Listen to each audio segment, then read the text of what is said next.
Those who talk excessively are prone to failure.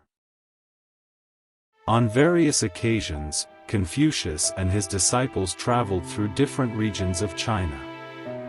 One day, they arrived in the ancient capital of the Zhou dynasty and visited its ancestral temple. In front of the main hall of the temple stood a bronze statue, its mouth covered with strips of cloth. The disciples were puzzled. Confucius told them, "This is an ancestor who was prudent in speech." Confucius was then reminded of his own failure in seeking a public position and lamented, "The ancients were very cautious about their words. We should learn a lesson from them. Never talk too much. Those who talk excessively are prone to failure." It's said that these words were later inscribed on the back of the statue. Do not explain what has already been done, do not advise on what has been concluded, and do not criticize what has already been established. Duke Ai of the state of Lu asked Zai, why were different trees used while offering sacrifices to the god of earth in earlier dynasties?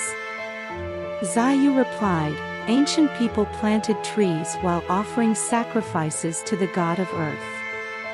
Pine trees were planted in the Xia dynasty, cypress trees in the Yin dynasty, and chestnut trees in the Zhou dynasty. The Zhou dynasty chose the chestnut tree because it sounds like the word for fear, and would prevent the people from opposing them. Confucius heard this and was furious at Zai Yu's imprudence. He then advised, do not explain what has been done, do not advise on what has been concluded, and do not criticize what has already been established. What is most believable is what is seen, but one cannot always trust the eyes. What is most reliable is what is thought, but one cannot always trust the brain.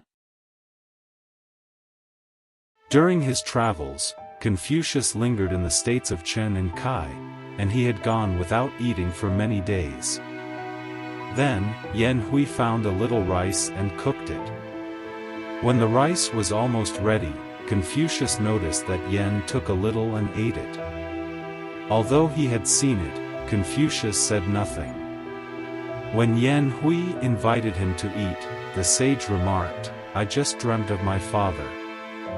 Pure food should be offered to him as a sacrifice. Yan Hui retorted, a bit of soot fell into the rice just moments ago. It would be a shame to throw away the whole pot, so I removed the contaminated rice and ate it. Since I ate a portion of the rice, the rest is no longer pure and therefore cannot be offered as a sacrifice. Confucius regretted doubting Yan Hui's honesty and sighed, what is most believable is what is seen, but one cannot always trust the eyes. What is most reliable is what is thought, but one cannot always trust the brain.